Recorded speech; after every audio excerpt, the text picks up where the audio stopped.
Hai Sobat TVRI, istilah Bawaslu sering diucapkan terutama saat tahun pemilu. Nah, apa sih Bawaslu itu? Bawaslu adalah akronim dari Badan Pengawas Pemilihan Umum dan merupakan salah satu komponen penting dalam pelaksanaan pemilihan umum.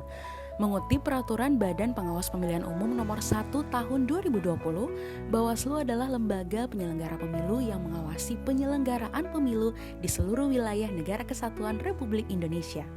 Bawaslu sendiri terdiri dari 5 orang anggota. Nah, Ketua Bawaslu dipilih dalam rapat pleno Bawaslu. Untuk tugas-tugas Bawaslu itu termasuk diantaranya 1. Menyusun standar tata laksana pengawasan penyelenggaraan pemilu untuk pengawas pemilu di setiap tingkatan. 2. Melakukan pencegahan dan penindakan terhadap pelanggaran pemilu dan sengketa proses pemilu. 3. Mengawasi persiapan penyelenggaraan pemilu. 4. Mengawasi pelaksanaan tahapan penyelenggaraan pemilu. 5. Mencegah terjadinya praktik politik uang. 6. Mengawasi netralitas aparatur sipil negara, netralitas TNI, dan netralitas anggota kepolisian Republik Indonesia. 7. Mengawasi pelaksanaan putusan atau keputusan. 8. Menyampaikan dugaan pelanggaran kode etik penyelenggara pemilu. 9. Menyampaikan dugaan tindak pidana pemilu. 10. Mengelola, memelihara, dan merawat arsip, serta melaksanakan penyusutannya berdasarkan jadwal retensi arsip sesuai dengan ketentuan peraturan perundang-undangan. 11. Mengevaluasi pengawasan pemilu. 12. Mengawasi pelaksanaan peraturan KPU. Dan yang terakhir 13. Melaksanakan tugas lain sesuai dengan ketentuan peraturan perundang-undangan. Halo Sobat TVRI, kali ini Ayu akan membahas tentang fungsi dan juga tugas dari Bawaslu, Badan Pengawas Pemilu, dalam penyelenggaraan Pilkada Pemilihan Kepala Daerah Serentak yang akan diselenggarakan pada hari Rabu, tanggal 27 November tahun 2024 mendatang. Kepada Sentra Penegakan Hukum Terpadu.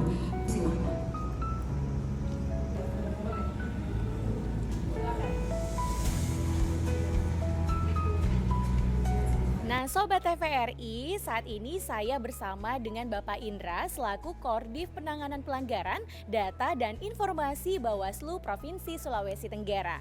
Nah, Bapak Indra nih Pak, kalau kita tahu bahwasanya Bawaslu itu terbagi beberapa bagian dan juga divisi. Boleh dijelaskan bagian ataupun divisi apa saja sih yang ada di Bawaslu Sulawesi Tenggara?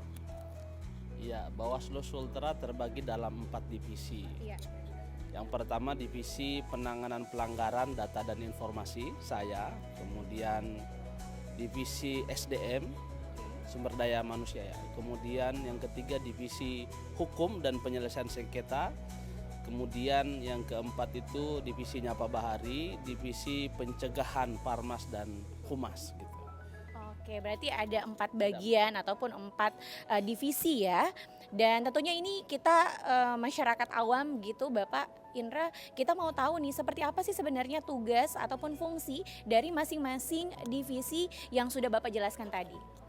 Ya, divisi penanganan pelanggaran data dan informasi itu menangani laporan ya dugaan pelanggaran yang dilaporkan maupun ditemukan oleh Bawaslu sendiri. Kemudian divisi sumber daya manusia itu mengurusi sumber daya internal Bawaslu tingkat bawah, ada tingkat kabupaten, tingkat kecamatan, itu biasanya konsultasinya ke divisi SDM serta bidang kesekretariatan di bidang SDM juga di situ. Kemudian divisi hukum dan penyelesaian sengketa. Biasanya analisa hukum itu dibuat oleh divisi hukum, kemudian diplenokan, dan jika ada keberatan atau dispute dari peserta pemilihan atau pemilu itu lapornya juga ke melalui divisi hukum dan penyelesaian sengketa. Kemudian yang terakhir itu divisi pencegahan Parmas dan Humas. Itu divisinya Pak Bahari. Itu sebelum penindakan biasanya surat-surat himbauan kita keluar dari divisi itu. Kemudian berhubungan dengan media pers karena ada Humas dan Hubalnya di sana. Itu 4 divisi yang ada di Bawaslu Sultra.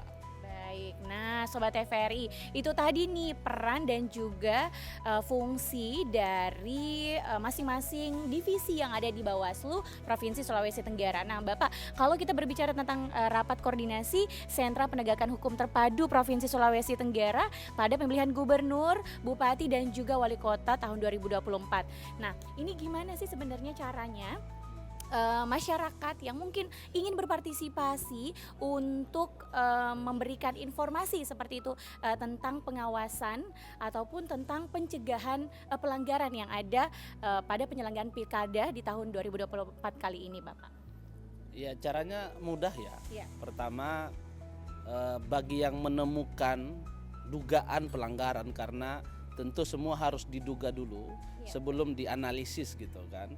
Yang menemukan itu bisa langsung melaporkan ke kantor Bawaslu terdekat atau bisa mengirimkan informasi itu melalui nomor telepon, karena biasanya kami menyebarkan nomor telepon seluruh anggota Bawaslu atau nomor telepon kantor.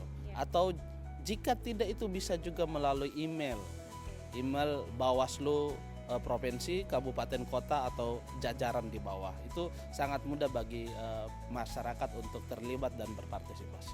Wah, itu dia ya. Kita sudah tahu nih seperti apa caranya untuk memberikan informasi kepada Bawaslu ketika ada pelanggaran di tengah-tengah masyarakat dalam penyelenggaraan Pilkada Pemilihan Kepala Daerah tahun 2024 khususnya di Provinsi Sulawesi Tenggara. Memberikan tangan satu sama lain sebagai bentuk bahwa tim Sentra Penegakan Hukum Terpadu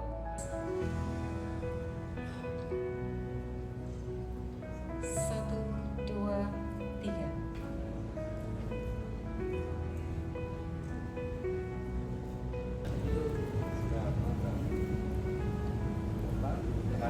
Sobat TVRI, untuk di rapat koordinasi penegakan hukum terpadu Sulawesi Tenggara pada pemilihan kepala daerah tahun 2024 ini, saya sudah bersama dengan Ketua Bawaslu Provinsi Sulawesi Tenggara, Bapak Iwan Rompobani. Assalamualaikum Bapak. Waalaikumsalam Wah, warahmatullahi wabarakatuh. Siap. Bapak gimana nih, sehat ya Pak? Alhamdulillah. Alhamdulillah sehat. Nah Bapak, yang pertama nih saya mau tanyakan dulu, seperti apa sih sebenarnya visi dan juga misi dari Bawaslu Sulawesi Tenggara, Pak? Jadi visi Bawaslu Provinsi Sulawesi Tenggara itu adalah menjabarkan visi dari Bawaslu RI, yaitu menjadi lembaga pengawas pemilu yang terpercaya. Nah, untuk itu maka misinya adalah bagaimana melakukan pencegahan dan penindakan terhadap pelanggaran pemilu. Oke, baik. Nah, kalau terkait tentang rapat koordinasi kali ini, Pak, kegiatannya apa sih sebenarnya yang menjadi target ataupun sasaran begitu dari Bawaslu Sulawesi Tenggara? Iya, jadi rapat koordinasi Sentra Penegakan Hukum Terpadu Provinsi Sulawesi Tenggara ini sasarannya adalah bagaimana terwujud sebuah koordinasi dan kolaborasi antara Sentra Penegakan Hukum Terpadu di tingkat provinsi dan di tingkat kabupaten kota di 17 kabupaten kota di Provinsi Sulawesi Tenggara dalam rangka mengantisipasi terjadinya dugaan pelanggaran pidana dalam pemilihan tahun 2019. Oke, baik. Nah, Bapak, kalau tadi saya juga melihat ada beberapa rangkaian kegiatan, salah satunya adalah pemberian award begitu kepada beberapa kabupaten kota yang ada di Bawaslu Sulawesi Tenggara. Itu seperti apa, Pak? Baik, jadi tadi kita sudah memberikan penghargaan kepada 4 sentra penegakan hukum terpadu, yaitu Wakatobi, Bombana, Konawe Selatan, dan Buton Tengah.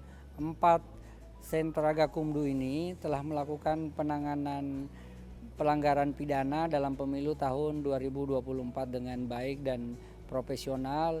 Bahkan untuk Wakatobi itu adalah penanganan pelanggaran pidana yang terlama, ya, melampaui waktu dari